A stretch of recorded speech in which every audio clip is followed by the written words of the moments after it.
नमस्कार, आज की बहस देख रहे हैं आप, आपके साथ मैं धर्मराज सिंह।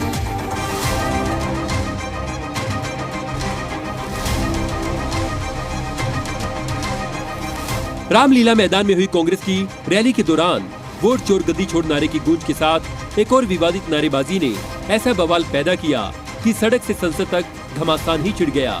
पीएम मोदी पर विवादित नारे का मामला संसद में भी उठा और दोनों सदनों की कार्यवाही स्थगित करनी पड़ी।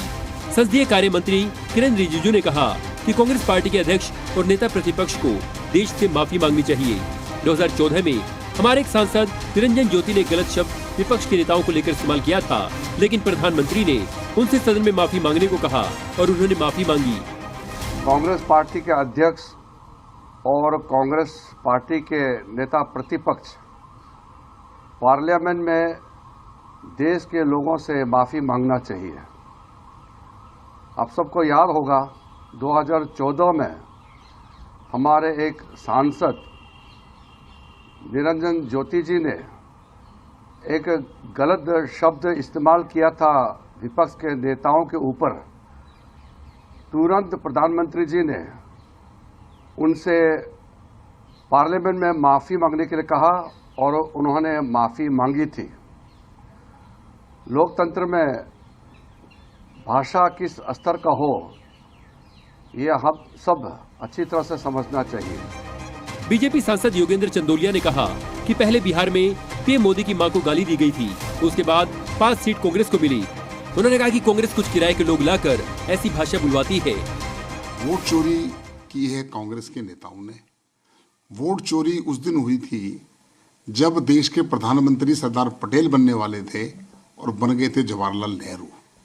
वोट चोरी उस दिन हुई थी जब भारत की नागरिक न होने के बावजूद सोनिया गांधी दिल्ली से मतदाता हो गई थी, तब वोट चोरी हुई थी। इसलिए ये बोगस अपना झूठा प्रचार, लोगों को गुमराह करने की रैली हो रही है और इससे जनता कोई ध्यान नहीं रखती। ऐसी रैलियां कितनी होती हैं, कितनी चली जाती हैं। वहीं कांग्रेस की वरिष्ठ सांसद रेणुका चौधरी ने कहा कि इस रैली के जरिए उन्होंने देश की जनता को बताना चाहा है कि किस तरह जनता का वोट चोरी कर ये सिकंदर की सत्ता में बैठे हुए हैं। जब वो संसद में इस तरह की भाषा बोलते हैं तो कुछ नहीं होता। हालांकि रेणुका चौधरी ने कहा कि अगर कोई इस तरह की घटना घटी है तो ऐसा नहीं होना चाहिए। वो इसके लिए क्षमा मांगती है। मैंने सुनी नहीं, सॉरी, मुझे पता नहीं कि क्या नारे लगाए हैं। सही है बुरा है अलग बात है, वो जो सही है वो जो हाउस में बोलते हैं औरतों के खिलाफ, मगर बच्चे का जोश आ जाती है ना।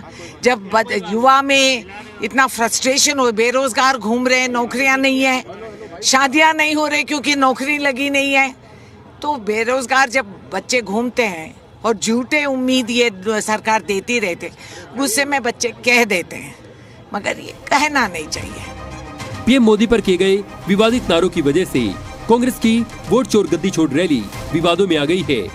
अब देखना ये होगा कि कांग्रेस इस सियासी तूफान को कब तक और कैसे शांत कर पाती है। ब्यूरो रिपोर्ट, जी मीडिया। तो चलिए आज की बहस की हम शुरुआत करते हैं। उससे पहले जो हमारे सवाल हैं उन सवालों पर नजर डाल लेते हैं, जिसका सबसे पहला और बड़ा सवाल है ये। देखिए, पहला सवाल हमारा, कांग्रेस की रैली विवादों में क्यों घिर गई है?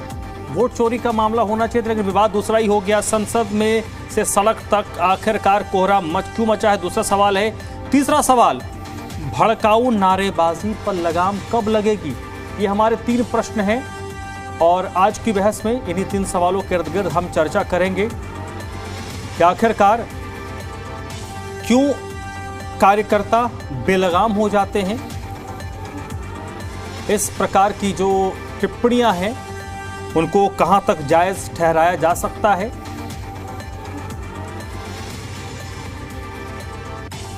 डेमोक्रेसी में एक मुद्दों पर मतभेद होते हैं, इश्यूज को लेकर मतभेद होते हैं, लेकिन जिस तरीके से नारेबाजी हुई है, प्रधानमंत्री को लेकर जिस तरीके के शब्दों, जिस प्रकार के अल्फाजों का इस्तेमाल हुआ है, वो निंदनीय है।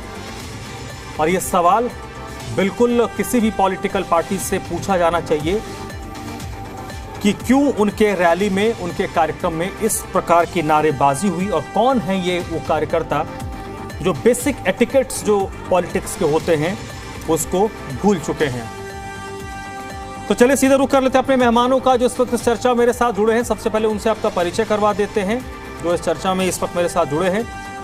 नीरज तिवारी जी है, प्रवक्ता है भारतीय जनता पार्टी के। मनीष झा आम आदमी पार्टी के प्रवक्ता हैं। हाजी मेहरुद्दीन रंगरेज जी हैं, प्रवक्ता हैं कांग्रेस पार्टी के। और डॉक्टर सुनील कौशिक हैं, वरिष्ठ पत्रकार हैं। आप सभी लोगों का बहुत बहुत स्वागत। क्योंकि मुद्दा कांग्रेस पार्टी से जुड़ा हुआ है तो सबसे पहले हाजी मेहरुद्दीन साहब से ही शुरुआत करूंगा। सर, क्यों ये नारेबाजी हुई? क्या कांग्रेस पार्टी बैक करती है इस तरीके की नारेबाजियों को? मुद्दा था वोट चोर गद्दी छोड़, उस मुद्दे पर अगर बात होती तो शायद आपका जो मैसेज था वो और ज्यादा वाइब्रेंट होकर एड्रेस होता, लेकिन आपका जो मूल मुद्दा था वो गौण हो गया, दूसरे मुद्दे पर ज्यादा चर्चा हो रही है। देखिए, ये तो मीडिया की ही चालाकी है कि जिस तरीके से मुद्दे को घुमाना है। ये तो पीएम कार्यालय से जो हिरन जोशी नाम के व्यक्ति हैं वो रोज एक एजेंडा देते हैं, उस पे ही डिबेट करनी है। किसी तरीके से जिस तरीके से वोट चोर गद्दी छोड़ की जो महारैली दिल्ली में हुई जिसमें लाखों की तादाद में लोग आए, वो लोगों तक बात जाएगी। लोगों ने जिस तरीके का देखा, जो वहां पर एक एजेंडा सेट हुआ उसमें इस तरीके की अगर ये कोई कार्यकर्ता या कोई नेता कांग्रेस का जो जिसे लोग जानते भी नहीं पहचानते भी नहीं, उसका एक बयान लिया गया, उसने ऐसी बात कह दी जिसको हमारी पार्टी और हम कभी ऐसी बातों का और या इस तरीके के जिस तरीके से भाजपा लगातार करती रहती है तो हम ऐसा का कोई भी समर्थन नहीं करते। मगर जिस तरीके से डिबेट इस पे होनी चाहिए थी कि देश के अंदर कैसे वोट चोरी हो रही है, चर्चा उस पे होनी चाहिए थी। विशाल जनसभा हुई, उसके ऊपर बात होनी चाहिए थी। मगर एक एजेंडा निकाल दिया, एक का बयान दिखा दिया, इतनी रैली में लाखों लोग आ जाते हैं, किसी ने कोई बात कह दी, उस पर आज चर्चा हो रही है। वो बड़ी मेन खबर वो बन गई कि जो प्रदूषण है वो खबर नहीं है दिल्ली के अंदर। हाजी साहब ये बताइए, पूरे देश सुप्रीम कोर्ट सब लोग कह रहे हैं दिल्ली में बैन, सबसे बड़ा मुद्दा देश का स्टैम्प प्रदूषण का मुद्दा है। और जो आबो हवा खराब हो रही है ये मुद्दा असली मुद्दा है। एक मिनट, मगर मुद्दा क्या बना दिया गया? हाजी साहब सुनिए एक मिनट, रुकिए नीरज जी। इन्होंने क्योंकि पहले हम ही पे कॉन्ट्राडिक्ट किया तो मैं जवाब दे देता हूं। 30 दिन में कम से कम 22 दिन इसी चैनल पे 8 से 9 के बीच में मैंने प्रदूषण के मुद्दे पे चर्चा की है। अगर आपको नहीं दिखा तो यह आपकी कमी है। पहली चीज, आज अगर सुबह 6 बजे से रात को 8 बजे तक हमने डिस्कशन किया, अगर 100% टाइम स्लॉट में निकालूं तो उस 100% में से 60% दिल्ली के पॉल्यूशन को हमने टाइम दिया है। अगर आपको नहीं दिखा तो यह आपकी प्रॉब्लम है, हमारी प्रॉब्लम नहीं है। पहली चीज, अभी बिहार में एक रैली, बिहार में आपकी पार्टी की रैली हुई थी, उसमें मंच से प्रधानमंत्री की मां को लेकर कुछ कहा गया था, ठीक है, आपने उसको जस्टिफाई किया। अगर आपकी रैली में कुछ हो रहा है सर तो उसकी जिम्मेदारी कौन लेंगे? अगर मेरे चैनल पे कुछ हो रहा है तो जिम्मेदारी हमारी है ना। अगर आपकी रैली में कुछ हो रहा है, आपने जिनको 2 4 5 कार्यकर्ता कह दिया, वो किसी के कब्र खोद रहे हैं, वो भारत का प्रधानमंत्री है, आप ऐसे पल्ला झाड़ लीजिएगा कि भाई वो कोई भी कह दिए, तब तो बड़े इनडिसिप्लिन आपके कार्यकर्ता हैं सर।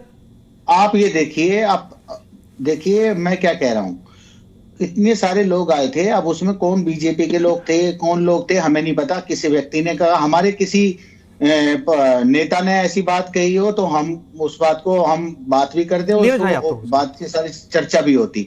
मगर जिस तरीके से चर्चा होनी चाहिए थी आज सदन के अंदर भी, बात प्रदूषण पे बात चर्चा के लिए टाइम वक्त था संसद में, और संसद के अंदर ये वाला मुद्दा उछाला गया कि मोदी जी ने, अमित शाह जी ने और जी योगी आदित्यनाथ जी, जितने भी भाजपा के बड़े नेता हैं, उन्होंने सोनिया गांधी जी के बारे में, राहुल गांधी जी के बारे में क्या क्या अनाप शनाप बातें नहीं कही अभी तक।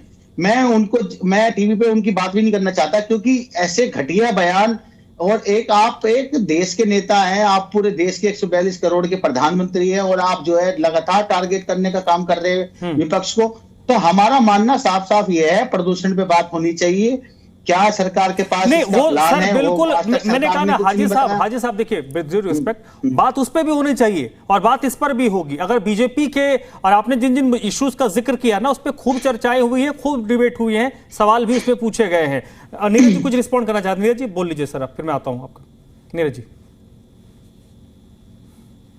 देखिए, जिस तरह से इन्होंने बोला कि कौन बोल दिया, भाजपा के लोग होंगे, शायद इनको अपने पार्टी के बारे में ही नहीं मालूम है। ये बोल रहे हैं कि पॉल्यूशन पर चर्चा होनी चाहिए। पॉल्यूशन दिल्ली की समस्या है, राष्ट्रीय समस्या नहीं है, और देश के प्रधानमंत्री को बोला गया है, और इनके महिला मोर्चा के अध्यक्ष के द्वारा राजस्थान के बोला गया है, और उससे ये पल्ला झाड़ रहे हैं। ये बोलते हैं कि पार्लियामेंट में हमारे सवाल का जवाब, जब सवाल का जवाब हमारे यशस्वी गृह मंत्री जी देते हैं तो ये लोग पोंछ उठा के खड़े होकर चल देते हैं। ऐसा दर्जनों बार हुआ है कि कांग्रेस के सारे सांसद जवाब सुनने के बजाय वॉकआउट करते हैं और दोष हम पे लगाते हैं। सवाल कीजिएगा तो जवाब सुनना होगा। संसद आपके अनुसार नहीं चलेगा, संसद अपने नियम से चलेगा। अब ये बोल रहे हैं कि कौन बोल दिया। आप बताइए कि बिहार में जिस समय प्रधानमंत्री जी के मां को गाली दिया गया, वो मंच था कांग्रेस का, वहां फोटो लगा हुआ था राहुल जी का, सोनिया जी का और खड़गे जी का। आज इनके मंच के सामने जब राहुल जी, सोनिया जी, प्रियंका जी, खड़गे जी वहां मौजूद थे, उस समय उन्होंने ये बयान दिया है कि पीएम तेरा कब्र खुदेगा, आज नहीं तो कल खुदेगा। और देश के प्रधानमंत्री का सवाल है और ये बोलते हैं कि ये चर्चा नहीं होनी चाहिए, चर्चा सिर्फ पॉल्यूशन पे होना चाहिए। आपने सही बोला धर्मराज जी, पॉल्यूशन पर दर्जनों बार चर्चा इस चैनल पर हमने देखा है और सुना है और बड़ी सार्थक चर्चा हुई है। हम मानते भी, हम स्वीकार भी किए कि दिल्ली में पॉल्यूशन है और एक दिन का नहीं है, उसको हम लोग खत्म करेंगे, वो मेरे एजेंडा में है। लेकिन देश के प्रधानमंत्री को, उनके मां को बार बार आपके रैली में, आपके मंच पे गाली दिया जाता है, ये देश कभी स्वीकार नहीं करेगा। और इसके लिए सोनिया जी को खुद आगे आना चाहिए, राहुल जी को आगे आके उस महिला पर एफआईआर करा के उसको जेल भेजवाना चाहिए कि देश का प्रधानमंत्री जो होता है वो किसी पार्टी विशेष का नहीं होता है। मेरे लिए सौभाग्य है कि हमारे पार्टी के, भारतीय जनता पार्टी के लीडर है नरेंद्र दामोदर साहब मोदी और देश के प्रधानमंत्री हैं जो चाह रहे हैं कि 2047 तक भारत विकसित राष्ट्र बने। आपके लिए दुर्भाग्य है कि आपके लीडर वैसा है जिनके हर रैली में, जिनके हर सभा में भारतीय जनता पार्टी के लोगों को या देश के प्रधानमंत्री को या देश के गृह मंत्री को गाली दिया जाता है और आप लोग जवाब देने के बजाय उससे कन्नी काटते हैं। आप लोगों के लिए दुर्भाग्य है ये चीज कि हमेशा राष्ट्र के जो एजेंसियां हैं, स्वतंत्र एजेंसियां, उसको आप लोग ब्लेम करते हैं, भारत के सेना को ब्लेम करते हैं, भारत की एजेंसी को ब्लेम करते हैं। और वोट चोरी, आप तो पहले ही चले गए थे। वोट चोरी जाकर बिहार में जो आपने कहा, आपने पहले अपनी हार स्वीकार कर ली कि वोट चोरी हो जाएगी। आप एक चीज हमको बताइए, वोट चोरी के मुद्दा पे बार बार चुनाव आयोग ये बोल रहा है कि आप लिखित में कंप्लेन में आइए। अभी भी उसका नियम है कि चुनाव के 40 या 45 दिन के अंदर आप कंप्लेन कर सकते हैं। हम तो चैलेंज करते हैं कि 40-45 दिन चुनाव रिजल्ट के बाद बिहार में भी अगर आपको शंका है तो आपने कंप्लेन क्यों नहीं किया?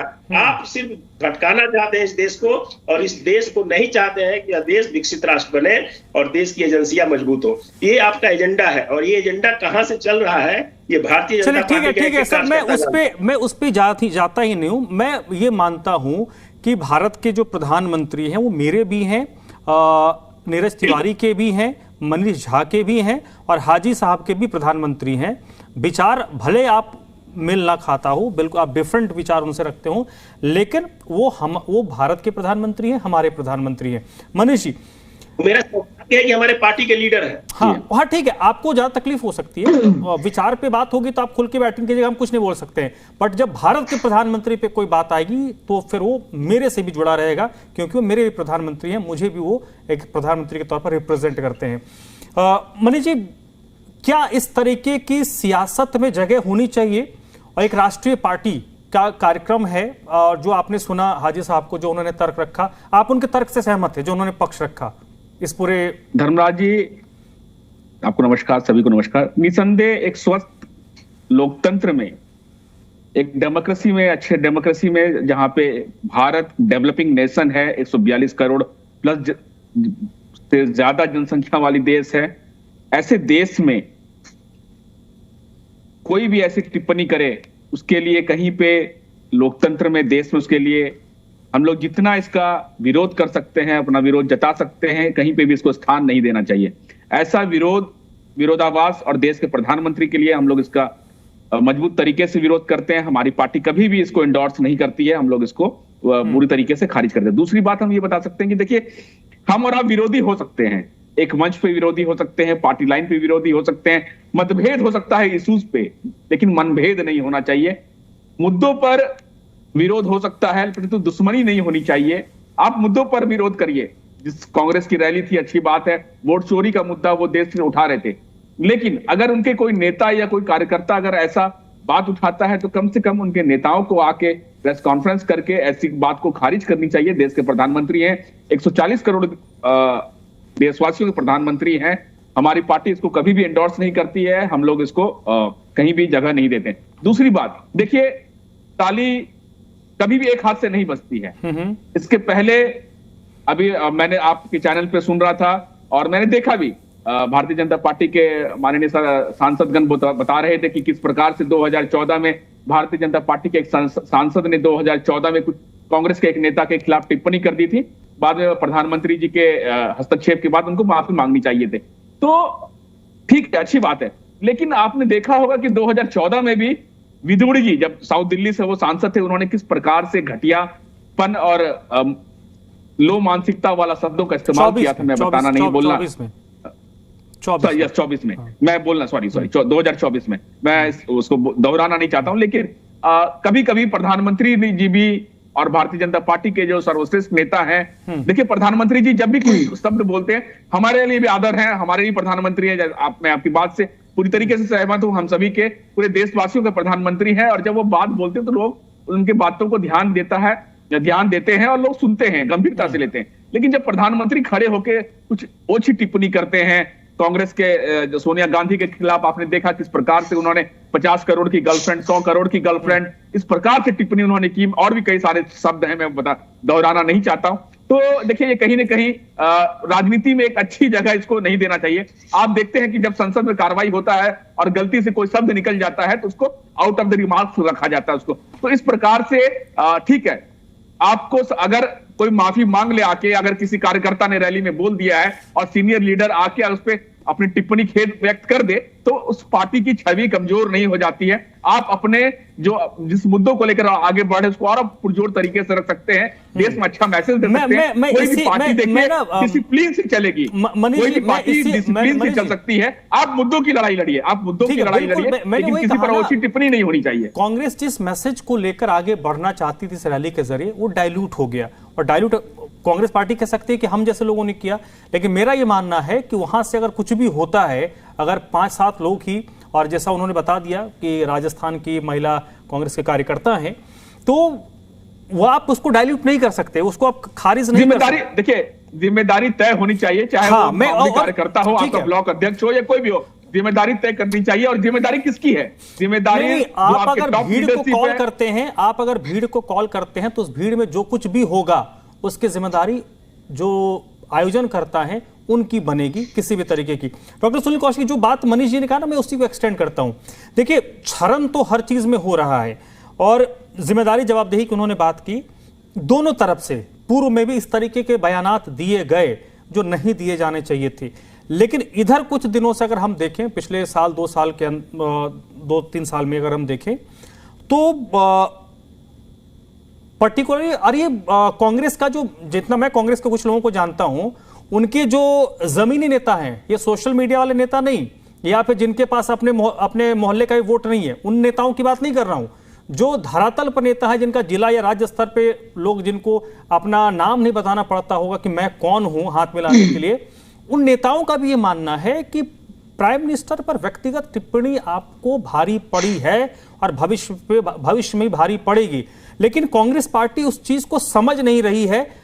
आज जैसे अभी बिहार में हुआ ना, जो तेजस्वी यादव के समर्थकों ने कि कट्टा सटाक उठा लेंगे घर से, बीजेपी ने उसको कैच किया और देखिए 24-25 सीट पे सिमट गए। प्रधानमंत्री की मां को क्या कहा गया, कांग्रेस का मंच था, मंच से माइक पकड़ के बोला गया। बाद में कितनी भी आप सफाई दे दे, नुकसान तो आपको पहुंचाता ही है ना ऐसी चीजें। बट कांग्रेस पार्टी सीख क्यों नहीं रही है सर? मेरी ये सवाल है सर? नहीं सर, मैं आता हूं हाजी साहब आपके पास। सुनील कौशिक जी, आवाज आ रही है मेरी? हाँ, आई सर प्लीज। देखो, निश्चित तौर से आप देखेंगे कि जो भी सरकारें रही हैं या जो विपक्ष में रहे हैं, सरकारों ने विकास के काम तो किए हैं, सबने स्कूल बनाए हैं, हॉस्पिटल बनाए हैं, एयरपोर्ट बनाए हैं, सड़कें बनाई हैं, लेकिन ऐसा नहीं किसी सरकार ने विकास का काम नहीं किया हो। अब लड़ाई विचारधारा की है, कौन सी विचारधारा को आप ले जाकर के देश को सशक्त करना चाहते हैं। विकास की प्रक्रिया तो सतत प्रक्रिया है। किसी भी राजनीतिक दल की सरकार होगी, वो ये नहीं चाहेगा कि हम विकास नहीं करेंगे, विकास को ठंडे बस्ते में डाल दिया हो। हर सरकार अधिक से अधिक विकास करके जनता को अपने फेवर में करना चाहती है।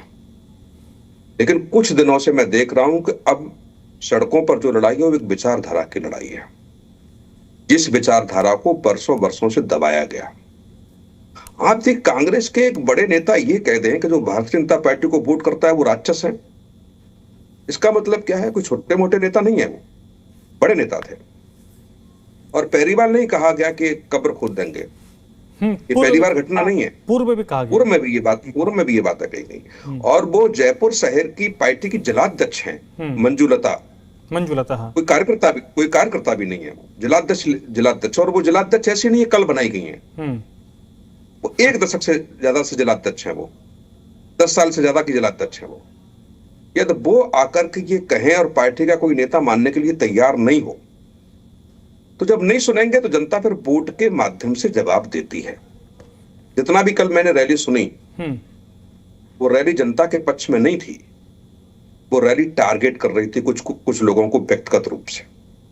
गृह मंत्री के बारे में जो कहा गया, प्रधानमंत्री के बारे में जो कहा गया, वोट चोर गद्दी छोड़ के शब्दों का उपयोग जो हुआ, आप ये बताइए, इसी प्रणाली को आपने 89 से लेकर के 2009 तक माना।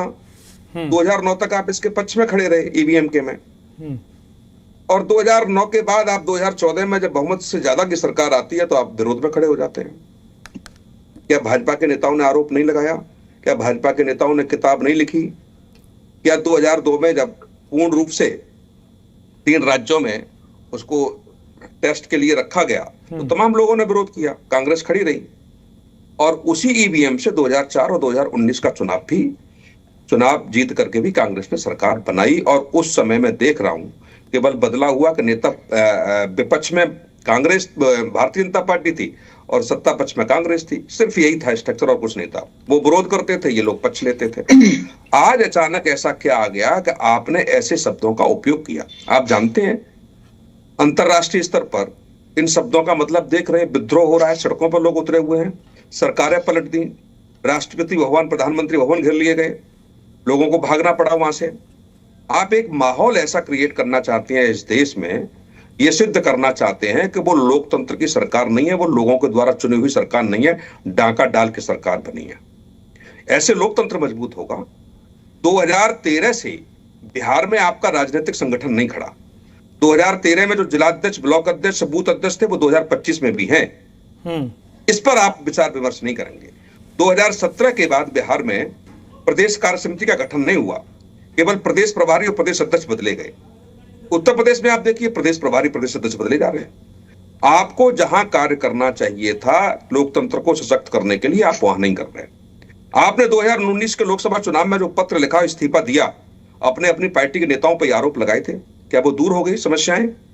जो सवाल राहुल गांधी जी ने खड़े किए वो सवाल खत्म हो गए क्या उस पर एक बार भी राष्ट्रीय कार्य समिति में कोई चर्चा हुई कि जो राहुल गांधी जी ने राष्ट्रीय अध्यक्ष रहते हुए जो आरोप लगा करके इस्तीफा दिया वो वास्तव में उनका समाधान होना चाहिए कि नहीं होना चाहिए? आप अपनी चीजों को छिपाने के लिए इस देश की संवैधानिक संस्थाओं को बदनाम करने का प्रयास कर रहे हैं। आप पर सवाल खड़े न हो जाएं, आपके नेतृत्व पर सवाल खड़े नहीं हो जाएं, इसलिए आप संवैधानिक संस्थाओं पर सवाल खड़े कर रहे हैं। बिहार और उत्तर प्रदेश जैसे राज्य के एग्जाम्पल दिए हैं मैंने, इसलिए दिए हैं कि जब दशकों से संगठन का गठन ही नहीं हुआ और आप खड़े कर रहे हैं चुनाव आयोग पर, कैसे हो जाएगा? आप 2013 के बाद आप देखिए 2015 का विधानसभा चुनाव, 2020 का विधानसभा चुनाव, 2025 विधानसभा चुनाव आपने लड़ लिए, जो आपने 2013 में जिलाध्यक्ष बनाए थे। नहीं ये सर देखिए, और 2017 के बाद आप देखेंगे 2020 और 2025 मैं इस पे ना आपकी बात को इंडोर्स करते हुए एक उदाहरण दे देता हूं। जिस दिन बिहार की का पोलिंग खत्म हुआ, जिस दिन सेकंड फेज की पोलिंग खत्म हो गई, कांग्रेस के वरिष्ठ नेता, पूर्व केंद्रीय मंत्री, 5 बार के नेता शकील अहमद साहब, उनका एक मैं इंटरव्यू सुन रहा था, उसमें कह रहे हैं कि भाई मैं केंद्र में मंत्री, 3 बार का विधायक, 2 बार का सांसद, मैं जिस जिले से आता हूं उस जगह के बारे में मुझसे नहीं पूछा गया, और जिसको आपने भेजा वो कृष्णा के लिए बोल रहे थे, जिसको आपने भेजा उसको वो एक वार्ड का चुनाव लड़ने का अनुभव नहीं है। वो शकील अहमद को बताएगा कि जिसने 12 चुनाव लड़े, 6 चुनाव जीते विधानसभा और संसद का, और उससे कांटेक्ट भी नहीं कर रहा। और उन्होंने एक और अच्छी बात कही कि मैं अब किसी पॉलिटिकल पार्टी में नहीं जाऊंगा, दूसरा मेरा परिवार से कोई राजनीति में नहीं आएगा। यानी उनके पास कुछ हासिल करने के लिए तो था नहीं, लेकिन उन्होंने उस चीज का इशारा किया। वही धर्मराज जी मैं कह रहा हूं कि जिन संवैधानिक संस्थाओं पर आरोप लगा के आप लोकतंत्र को कमजोर कर रहे हैं, सत्ता में तो आप भी आएंगे कभी, आज नहीं 10 साल बाद, 15 साल बाद, 20 साल बाद, फिर इन संवैधानिक संस्थाओं पर जनता भरोसा करेगी क्या? चलिए ठीक है, आप अपनी कमियों को ढांकने के लिए आप देखिए कि जो भी कल रैली में हुआ, गृह मंत्री के हाथ कांप रहे थे, किसने हाथ कांपते हुए देखे? लोकसभा की कार्रवाई सीधी चल रही थी, सब लोग देख रहे थे। आप उन शब्दों का उपयोग कर रहे हैं, वो तो डेमोक्रेसी है, कोई कुछ भी एज्यूम कर ले, कोई कुछ भी एज्यूम कर ले, जनता का कोई लेना देना नहीं। अब ठीक है, मैं हंस, सर अब ठीक है, अब मैंने कहा ना, अब मैं हंस रहा हूं तो कोई ये एज्यूम कर ले कि भाई डर के हंस रहा है, डर को छुपा रहा है, ठीक है, अपना एज्यूम तो डेमोक्रेसी कर सकते हैं। हाजी साहब देखिए, एक सवाल मेरा मोटे तौर पर यह है, मैं क्या हुआ ने में उस रैली पे तो कल भी हमने बात की थी, मेरा आज फोकस यही है कि कांग्रेस पार्टी देश की सबसे पुरानी पार्टी है, लंबे टाइम तक आप लोगों ने शासन किया, अभी बहुत ज्यादा वक्त नहीं हुए हैं जब सत्ता से आप बाहर हुए हैं। कांग्रेस पार्टी से तो ज्यादा उम्मीद की जाती है ना कि डेमोक्रेसी को ज्यादा करीब से आप लोगों ने देखा, आप लोग इस चीज को इंडोर्स भी करते हैं कि आजादी की लड़ाई हम लोगों ने, हमारी पार्टी ने लड़ी, हमारे पुरखों ने लड़ी, तो आप लोगों से तो डेमोक्रेसी से जुड़े मामलों पर हम ज्यादा एक्सपेक्ट करते हैं कि आप बाकियों से ज्यादा प्रखर होंगे, बेहतर होंगे, जो डेमोक्रेसी को मजबूत किया जाता है। अब आपकी जो नेता हैं जिन्होंने कहा कब्र खुदेगी आज नहीं तो कल खुदेगी, वो कह रही है कि भाई मैंने जो कहा वो जनता के गुस्से को रिप्रेजेंट करता है, तो इसका प्रो क्या होगा? आप कब्र में ही लिटा देंगे, आज आपने बोला तो इसका नेक्स्ट क्या होगा? वही होगा ना कि लिटा दो भाई। देखिए, जिस तरीके से अभी वरिष्ठ पत्रकार जी बोल रहे थे, ये दरबारी और सरकारी लोग हैं जो बीजेपी के, जो आकर यहाँ पे वरिष्ठ पत्रकार लिखते हैं और उनकी जो है बीजेपी का पक्ष यहाँ रखते हुए नजर आते हैं और विपक्ष को कोसने का काम करते हैं। सरकार की जो कमियां हैं उनको नहीं बताना चाहते, क्योंकि इनकी तो सारी, अब क्या सिस्टम होगा ये मैं नहीं जानता। दूसरा, आप डेमोक्रेसी की बात आपने करी, हमने कभी किसी की चुनी हुई सरकारें नहीं गिराई, हमने एमएलए को नहीं गिराया, एमएलए को नहीं पैसे देकर उनको जो है सरकार, इंदिरा जी ने कितनी सरकारें गिराई बताऊं? हाजी साहब क्या बोल रहे हैं आप?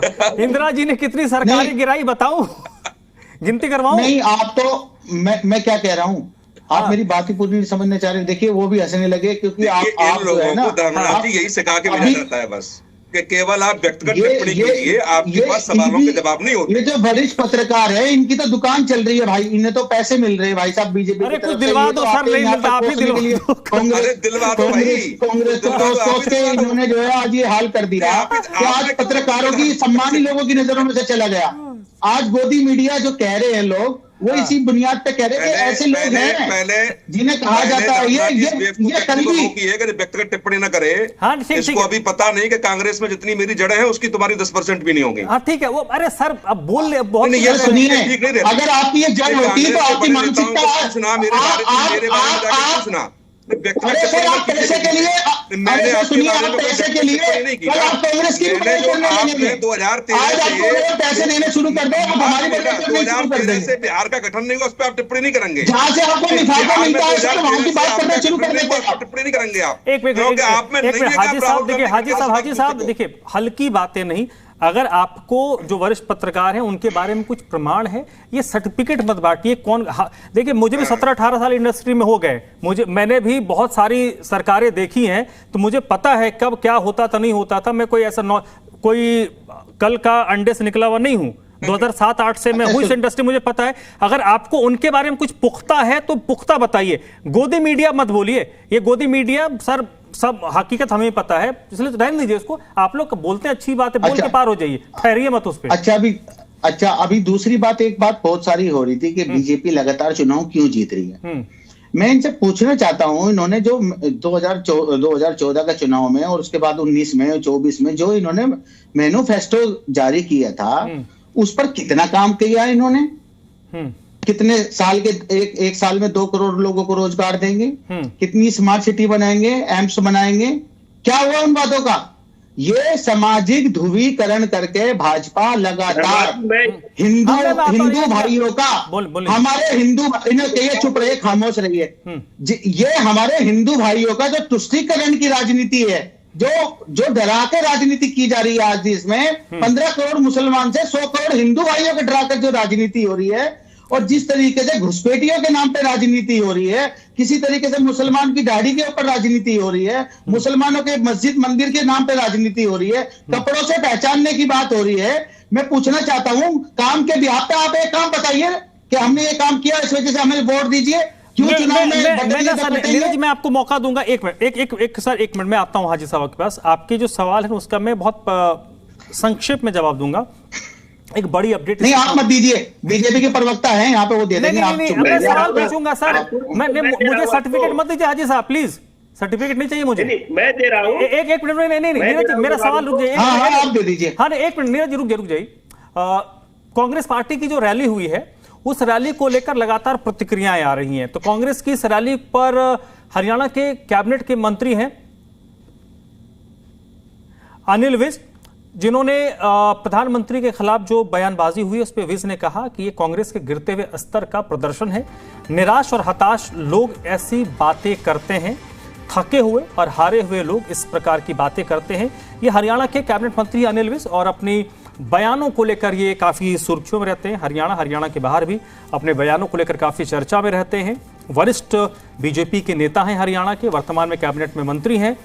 इन्होंने कहा कि ये निराशा और हताशा है, थके हारे हुए लोग हैं जो ऐसी बातें करते हैं। चलिए चर्चा की तरफ लौटते हैं। नीरज जी, आपको कुछ रिएक्शन, कुछ प्रतिक्रिया देनी थी सर, आप बोल लीजिए, फिर मैं आता हूं। धर्मराज जी 1 मिनट मुझे इनके बाद आता हूं। नीरज जी इन्होंने जो सवाल उठाया, 2 सवाल इन्होंने उठाया कि कितने सरकार हमने गिराया। शायद ये पढ़ के नहीं आए हैं कि इंदिरा जी के समय में कितने राज्यों में राष्ट्रपति शासन लागू हुआ था। दूसरा, इन्होंने कहा हमारे सरकार पर 2014 के बाद इन्होंने आरोप लगाया कि क्या काम। सुनिए, बीच में मत बोलिए, मैंने नहीं बोला, बड़ी धैर्यपूर्वक आपकी बात सुना है मैंने। आप सुनिए, इन्होंने बोला कि 2014 के बाद भारतीय जनता पार्टी की सरकार ने क्या किया। आप मेरा 2014 और 2019 का मैनिफेस्टो उठा के देख लीजिए। 99.999% काम हमने पूर्ण किया है, और एक काम हमारा बाकी था, सिर्फ राम मंदिर का वादा, वो भी बना के हमने पूर्ण कर दिया। हमने जो कहा वो किया, और आगे भी जो हम कहेंगे वो करेंगे, और उससे पीछे नहीं हटेंगे। लेकिन आप जो ये आरोप लगा रहे हैं कि हिंदू मुस्लिम की बात, आप बताइए कि हिंदू मुस्लिम की बात आप लोगों ने शुरू किया था। हम इस राष्ट्र की, विकसित राष्ट्र की बात करते हैं, हम विकास की बात करते हैं, हम टेक्नोलॉजी की बात करते हैं। लेकिन जब हमारी संस्कृति पर, हमारी सनातन पर आप आघात कीजिएगा, आप रोहिंग्यों के द्वारा चुनाव को प्रभावित करने की कोशिश कीजिएगा, बांग्लादेशियों के द्वारा चुनाव को प्रभावित करने का कोशिश कीजिएगा, तो इसमें SIR हो या उन लोगों के निष्कासन का बात हो या जो भी चीजें हो, वो भारतीय जनता पार्टी करेगी। आप सारे जितने स्वतंत्र एजेंसियां हैं, ये कोई भारतीय जनता पार्टी की सरकार नहीं बनाई है, आप ही के सरकार में सारी एजेंसियां बनी है, और आप उसी एजेंसी को बोलते हैं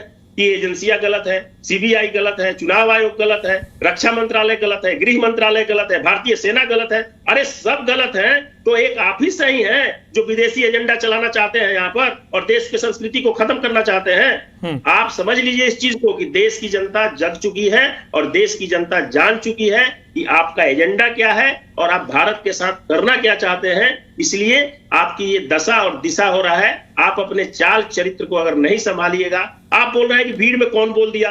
अरे वो महिला मोर्चा की अध्यक्ष है आपकी राजस्थान की, और आप उसकी जिम्मेवारी नहीं ले रहे हैं। इतना बड़ा झूठा आरोप आप लगा रहे हैं कि कौन बोल दिया।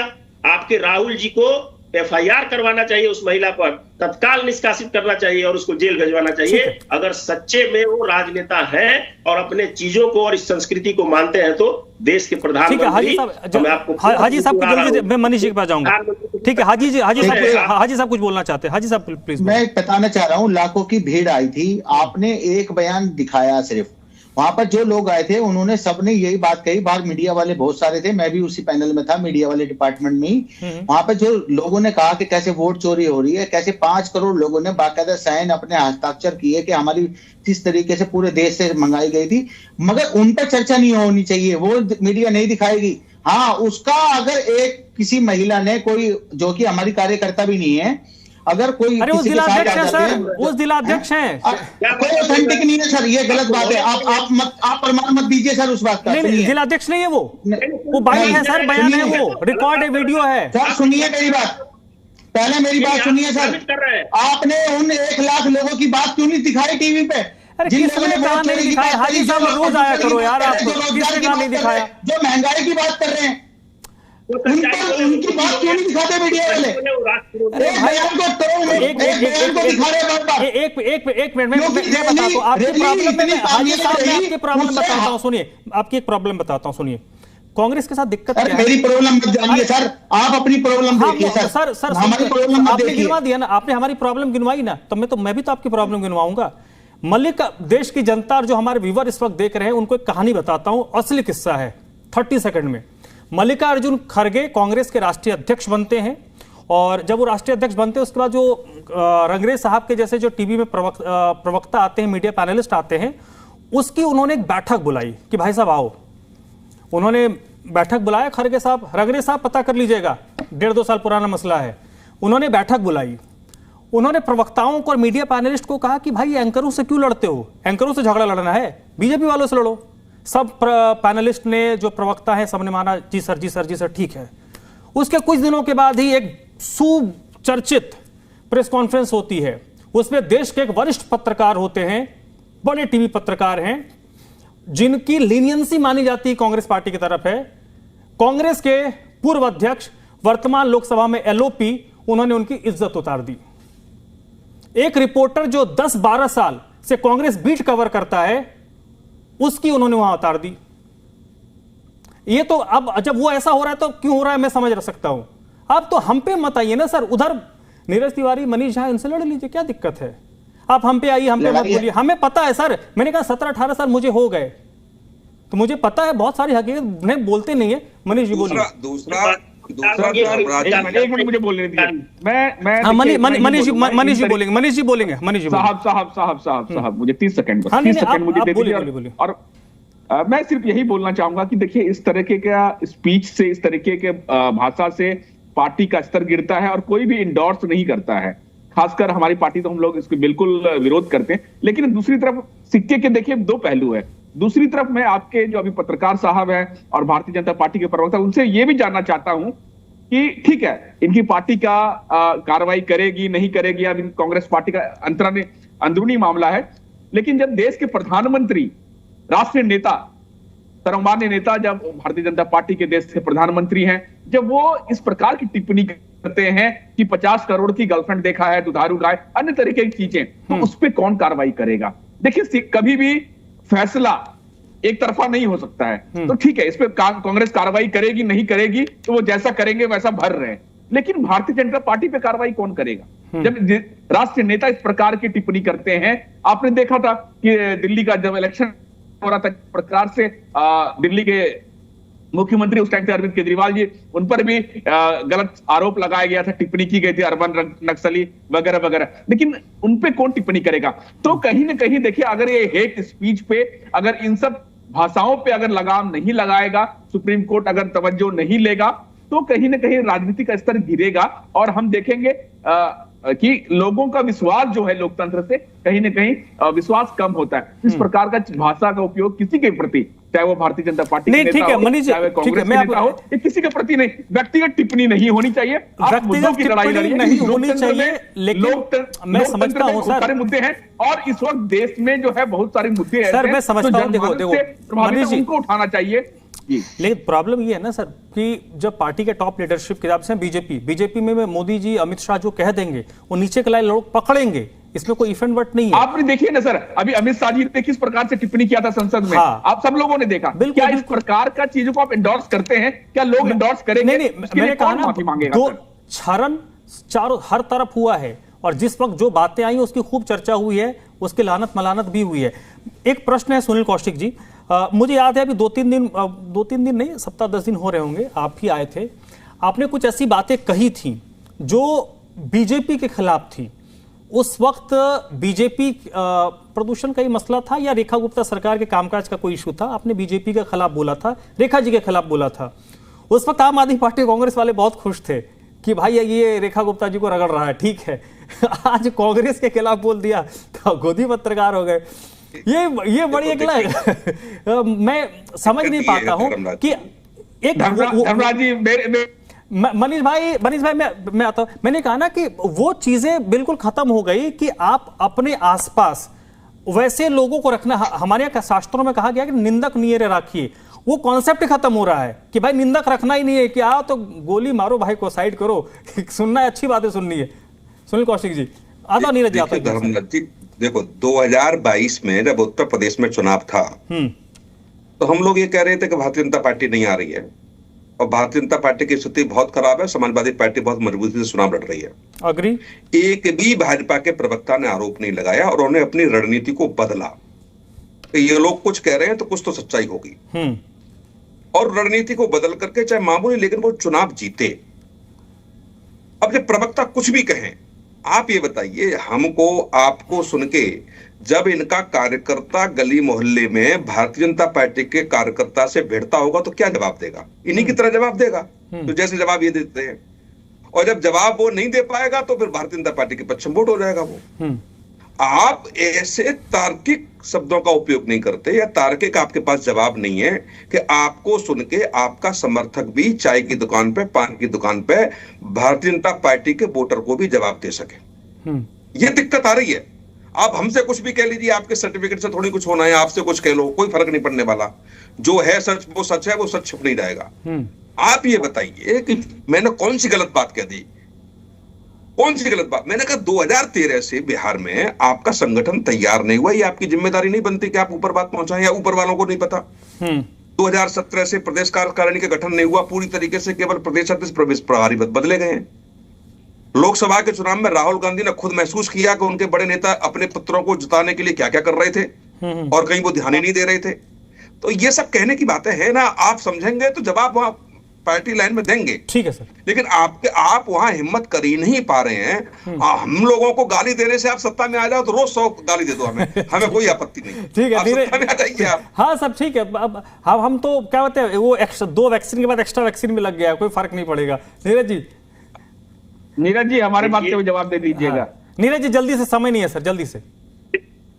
देखिए जिस तरह से इन्होंने कहा कि कौन लोग हैं, जब वो अपने महिला मोर्चा के अध्यक्ष को रिकॉग्नाइज नहीं कर पा रहे हैं तो ठीक ही है, जो हमारे सीनियर जर्नलिस्ट है, कि जब आप अपने महिला मोर्चा के अध्यक्ष को रिकॉग्नाइज नहीं कर रहे हैं कि नहीं कौन है, दूसरे हैं, उस तरह से ही आप बताइए कि इन्होंने एक आरोप मनीष जी ने लगाया, शायद इनको मालूम नहीं है कि एक टिप्पणी की थी उत्तर प्रदेश की एक सांसद महोदया ने, हमारी पार्टी का, प्रधानमंत्री जी ने इंटरफेयर करके माफी मंगवाया। दूसरा, इन्होंने एक साउथ दिल्ली का जिक्र किया, हमारे एक पार्टी लीडर का, जो चुनाव लड़ते हुए उन्होंने एक टिप्पणी था 2024 में, सुनिए 2024-25 में उन्होंने टिप्पणी किया था।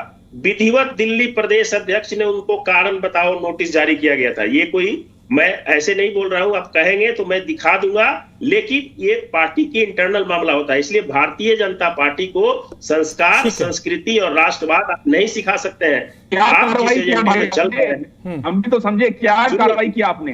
अरे टिकट नहीं दिया भाई, यही कार्रवाई होगी और क्या चाहिए? सिटिंग सांसद को टिकट नहीं दिया। अतीसी के खिलाफ लड़ी थी, अतीसी के खिलाफ वो चुनाव लड़े थे, हारे। अरे लोकसभा टिकट काट दिया भाई, और क्या चाहिए? चुनाव लड़े, हारे। चलिए ठीक है। मैं रंगरेज साहब के पास 30 सेकंड आऊंगा सर। मैं, मेरे पास बिल, एक मिनट मनीष जी, ठीक है, मेरे पास समय नहीं है, 30 सेकंड में अपने तरफ से हाजी साहब को दूंगा।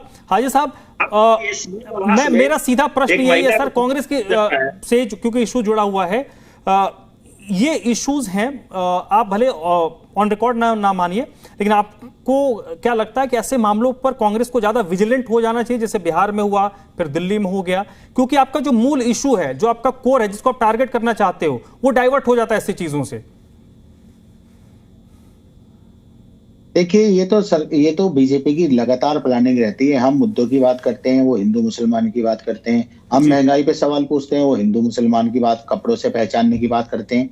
तो ये इनका फर्क है। हम देश के लिए, देश भविष्य में कैसा आगे बढ़े, कैसे उन्नति हो, कैसे गरीब तक जो है सारी सुविधाएं पहुंचे, हम लगातार, हमारी पार्टी हमेशा इन्हीं मुद्दों पर अपनी राजनीति करती है। हम कोई तुष्टीकरण की राजनीति नहीं करते, हम समाज में जहर फैलाने का काम नहीं करते।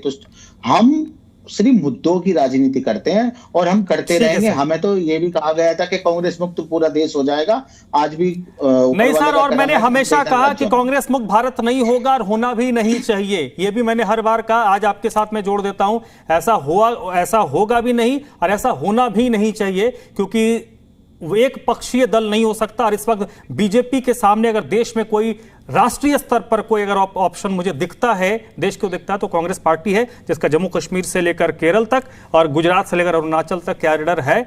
तो कांग्रेस सशक्त हो, ये डेमोक्रेसी के लिए बहुत जरूरी है। लेकिन कांग्रेस के अंदर भी कुछ खामियां हैं, उसको भी कांग्रेस अगर ढूंढ लेगी तो शायद अच्छा होगा। बहुत बहुत शुक्रिया आप सभी लोगों का, नीरज तिवारी जी, मनीष झा जी, रंगरेज साहब और हमारे साथ वरिष्ठ पत्रकार जुड़े थे, उनका भी बहुत बहुत शुक्रिया। यहाँ छोटे से ब्रेक ले हम रुकेंगे, जल्द लौटते हैं।